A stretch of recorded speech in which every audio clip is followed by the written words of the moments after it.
देखिए, तो आज का जो हमारा टॉपिक रहने वाला है वो history of modern agriculture. Modern agriculture की हिस्ट्री, जो कब क्या क्या कंपनियां बनी, क्या क्या डेवलपमेंट हुई, कौन कौन सी यूनिवर्सिटी बनी, क्या क्या इंस्टीट्यूट बने जिन्होंने एग्रीकल्चर को डेवलप किया और एग्रीकल्चर डिपार्टमेंट को बढ़ावा दिया, उनके बारे में पूरा डिटेल पढ़ने वाले हैं। और कौन कौन सी यूनिवर्सिटियों की डेवलपमेंट हुई और इंडिया में सबसे बड़ी लार्जेस्ट यूनिवर्सिटी कौन सी है, सबसे पहली यूनिवर्सिटी कौन सी, ऐसी कुछ बातें करने वाले हैं। और इससे पहले जो प्रीवियस लेक्चर था, first lecture agriculture 6 year programme BSc agriculture के एग्जाम के लिए जो हमने दिया था, वो था हिस्ट्री ऑफ एग्रीकल्चर। उसमें हमने ये देखा था कि ह्यूमन कब डेवलप हुआ, कब उसने एग्रीकल्चर को करना सीखा, कब उसने पशुओं को डोमेस्टिकेट किया, किस तरह से उसने सिल्क प्रोडक्शन किया। और ऐसे बहुत सारे क्वेश्चंस थे। डॉग का यूज़ हंटिंग के लिए किया, कब उसने मांस खाना स्टार्ट किया, कब उसने एग्रीकल्चर करना, ऐसे बहुत सारे क्वेश्चंस थे हमारे पास, वो हमने कर लिए कवर। इसके बाद जो आज का टॉपिक है वो है हिस्ट्री ऑफ मॉडर्न एग्रीकल्चर, और ये सबसे इंपॉर्टेंट लेक्चर रहने वाला है। और इस लेक्चर से एक क्वेश्चन, अब की बार जो 40 क्वेश्चन आने हैं उनके अंदर से एक क्वेश्चन इस पेज से, इस लेक्चर से आएगा ही आएगा। तो वो क्या है, देखिए ज़रा। 27 अप्रैल 1871 में joint department of agriculture, revenue and commerce was established by the Lord मोयो on the request of AO ह्यूमे। एओ ह्यूमे की रिक्वेस्ट पे लॉर्ड मोयो ने joint department of agriculture, revenue and commerce को डेवलप किया और इसमें पूरी एग्रीकल्चर डिपार्टमेंट को एस्टेब्लिश किया गया, उसको समझा गया। ठीक है भाई, 27 अप्रैल 1871 में ये joint department of agriculture, revenue and commerce establish हुआ सर। ठीक है, ये नाम याद ना रहे तो भी कोई बड़ी बात नहीं। लॉर्ड मोयो और एओ ह्यूमे ये एग्जाम में नहीं पूछे जाते, पर joint department of agriculture, revenue and commerce कब डेवलप हुआ, 27 अप्रैल 1871। ठीक है सर। फिर सेकंड जो पॉइंट है वो है 1880 में फेमाइन कमीशन। फेमाइन कमीशन मतलब अकाल आयोग समिति बनाई गई, अकाल आयोग समिति। ये क्या होता है सर, अभी बताता हूं। अकाल आयोग समिति। अकाल आयोग समिति का मतलब क्या है भाई, जैसे कहीं बाढ़ आ गई, कहीं पे सूखा पड़ गया, तो उस दौरान लोगों को बहुत सारी प्रॉब्लम हुई। उस दौरान लोगों को क्या क्या फैसिलिटीज़, कैसे कैसे सुविधाएं दी जाएं और उनके बारे में क्या क्या सोचा जाए, वो फेमाइन कमीशन डेवलप किया गया उसके लिए 1880 में। ठीक है sir. 1881 third point, central department of agriculture develop किए गए। ऐसे डिपार्टमेंट पूरे सेंटर में जो कंट्रोल कर सके पूरे एग्रीकल्चर के सिस्टम को, उनको बनाया गया 1881 में, सेंट्रल डिपार्टमेंट ऑफ एग्रीकल्चर। ठीक है सर। फिर फोर्थ पॉइंट 1882 में veterinary college establish at Lahore. Lahore देखो, 1882 में इंडिया आज़ाद नहीं हुआ था, ना पाकिस्तानी कोई भी अलग भी नहीं हुए थे। तो उस दौरान जो हिंदुस्तान नाम था, इंडिया भारत नाम था, 1882 में जो वो वेटरनरी कॉलेज एस्टेब्लिश हुआ वो लाहौर में, इसका मतलब ये भारत में था। और बाद में अब ये कहाँ है, पाकिस्तान में, क्योंकि अभी इंडिपेंडेंस के बाद ये अलग अलग हो चुके हैं ना। ठीक है।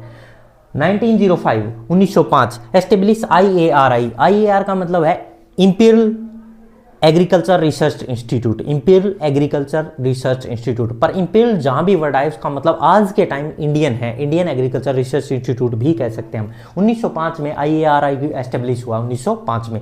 पर ये कहाँ था उस टाइम, पूसा बिहार में सिचुएटेड था। परंतु 1934 में, 1934 में वहाँ पे अर्थक्वेक आने की वजह से पूसा बिहार में ये बिल्डिंग डैमेज हो जाती है। और ये बिल्डिंग डैमेज होने के बाद इसको शिफ्ट कर दिया जाता, पूसा रोड दिल्ली, न्यू दिल्ली में शिफ्ट कर दिया जाता 1936, 2 साल के बाद।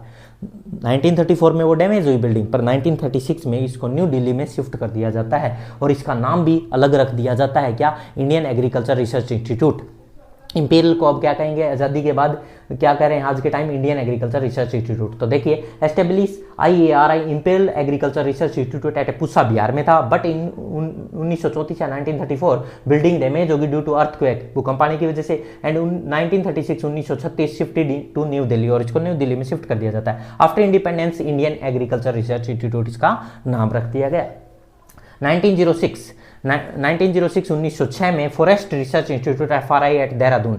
जो फॉरेस्ट से कि कौन एंट्री कर सकता है, फॉरेस्ट में जीवों को मैनेज करना, जीवों की रक्षा करना और बहुत सारी पॉलिसीज बनाई गई। उसके दौरान 1906 में देहरादून में एक फॉरेस्ट रिसर्च इंस्टीट्यूट FRI बनाया गया, ये याद रहे।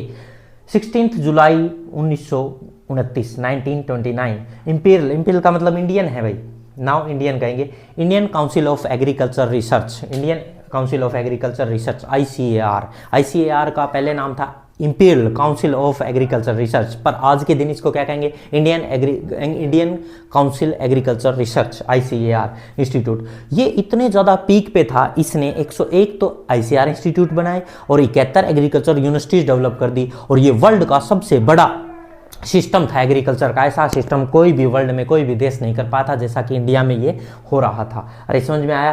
तो यहाँ लिखा है इंपीरियल मतलब इंडियन है, council of agriculture research ICAR is the apex body. Apex मतलब वो अपने इतनी शीर्ष पे था, टॉप पे था। It has 101 ICAR institute and 71 agriculture university separate across the country, पूरी कंट्री में फैला दी 71 यूनिवर्सिटी और 101 ICAR institute. It is the one of the largest national agriculture system in the world. World का सबसे बड़ा लार्जेस्ट एग्रीकल्चर सिस्टम यही माना जाता है और थार है।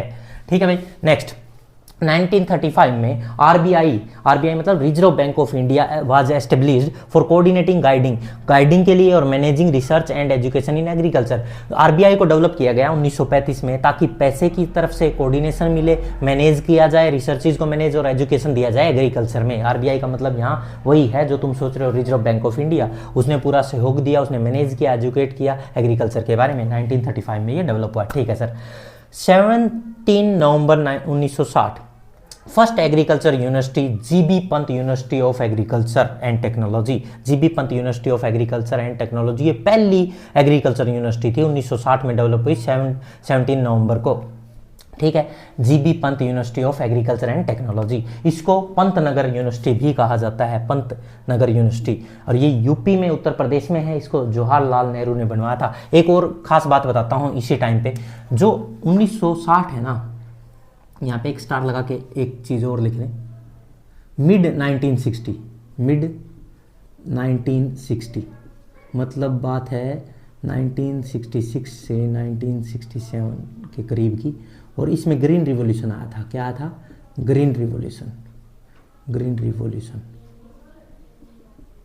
रिवॉल्यूशन का मतलब है हरित क्रांति। हरित क्रांति आई। हरित क्रांति को लाने वाले कौन थे? डॉक्टर N बोरलैग थे, EN बोरलैग थे। वो तो वर्ल्ड वाइड थे, बट बोरलॉग ने तो वर्ल्ड वाइड लाया, पर इंडिया में सबसे ज़्यादा पूछा जाएगा हमसे, इंडिया में हरित क्रांति कौन लाया, ग्रीन रिवॉल्यूशन कौन लाया? MS Swaminathan in mid 1960। और अगर सही डेट टू पूछे तो 66 से 67 के बीच में ये आया था, 1967 के बीच में ग्रीन रिवॉल्यूशन, हरित क्रांति। ये क्या था हरित क्रांति? क्या हो गया था इस दौरान? देखो, MS स्वामीनाथन ने इंडिया में गेहूं की और चावल की, गेहूं की तो एक वैरायटी उगाई सोनालिका, जो बहुत ज़्यादा डेवलप हुई और उससे बहुत ज़्यादा पैदावार हुई। और ऐसे ही राइस की भी 2 वैरायटी थी जिनके नाम क्या थे? जया और रत्ना। इससे चावल की बहुत ज़्यादा खेती की गई और बहुत ज़्यादा पैदावार ली गई, यील्ड बहुत ज़्यादा बढ़ गई थी। इनकी वजह से ये गुड वैरायटी मानी गई थी उस टाइम की, जया रत्ना और सोनालिका। जया रत्ना राइस की थी और सोनालिका गेहूं की वैरायटी थी। इसकी वजह से हरित क्रांति आई। पहले भारत को 1960 से पहले खाने के लाले थे, गेहूं और चावल थे ही नहीं इनके पास, भूखमरी आने वाली थी। तो उससे बचने के लिए इन्होंने MS स्वामीनाथन ने ग्रीन रिवॉल्यूशन लाया और उसके बाद इतनी ज़्यादा पैदावार हुई कि भारत को एक्सपोर्ट करने वाला बन गया। इंडिया बहुत बड़ी कंट्री बन गई जो राइस और वीट का एक्सपोर्ट करती है और कंट्रियों में। ठीक है। तो ये 1960 के बाद ही हुआ है, ग्रीन रिवॉल्यूशन के बाद। ठीक है भाई, ये बातें भी याद रहें। ठीक है, ये कुछ पॉइंट याद रख लें। 2 Feb 1970 2 फरवरी 1970 को, ये अब हमारी जो एग्ज़ाम है इस यूनिवर्सिटी के अंदर हो रहा है, ये जो 6 ईयर प्रोग्राम BSc एग्रीकल्चर का जो एग्ज़ाम हम पढ़ रहे हैं वो इसी के लिए पढ़ रहे हैं। ये पूरा डिटेल उसी पे है।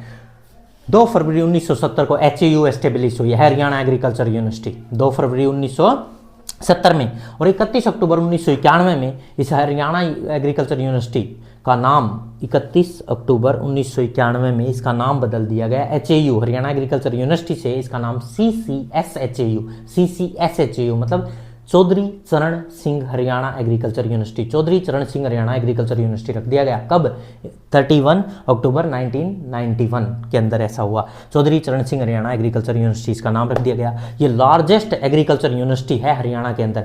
यहाँ लार्जेस्ट यूनिवर्सिटी इन एशिया ना लिखें, लार्जेस्ट एग्रीकल्चर लिख लेंगे यहाँ पे। ठीक है, largest agriculture university in Asia.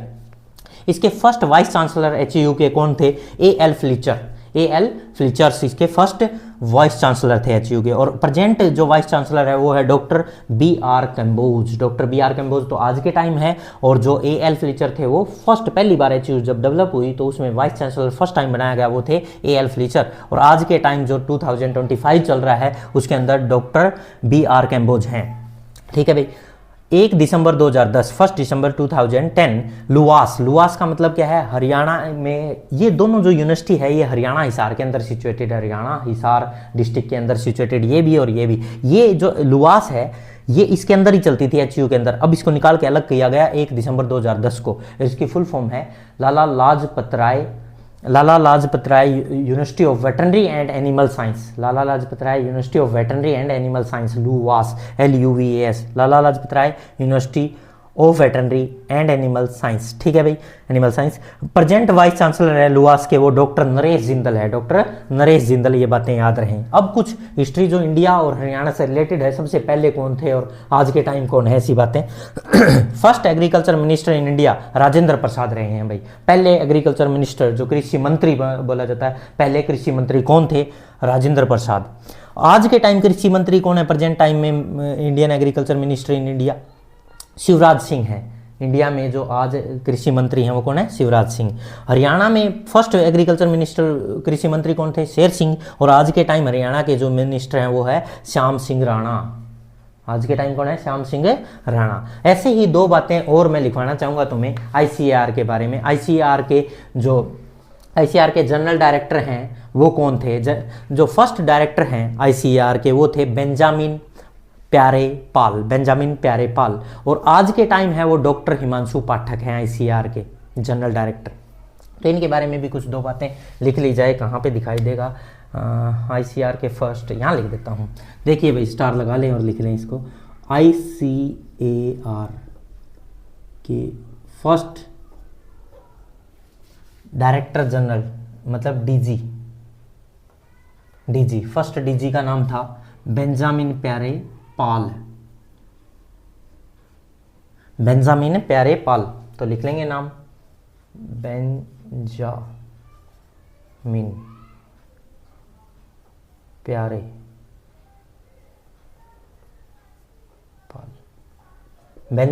Pal. ICAR के फर्स्ट DG बेंजामिन प्यारे पाल थे। और जो ICAR के प्रेजेंट DG हैं वो कौन है? डॉक्टर हिमांशु पाठक। वो भी लिख लें स्टार लगा के, कहीं यहाँ लिख लेते हैं। Present director general DG of ICAR doctor Himanshu Pathak. ठीक है भाई, ये बातें याद रहें। ये प्रेजेंट DG और पहले DG कौन थे ICAR के? बेंजामिन प्यारे पाल थे। और जो आज के टाइम है वो हिमांशु पाठक है। तो ये सारा लेक्चर बहुत ही इंपॉर्टेंट था आज का, और इससे कोई ना कोई एक क्वेश्चन जरूर तुम्हारे एग्जाम में आने वाला है। ठीक है, पढ़ते रहें। All the very best.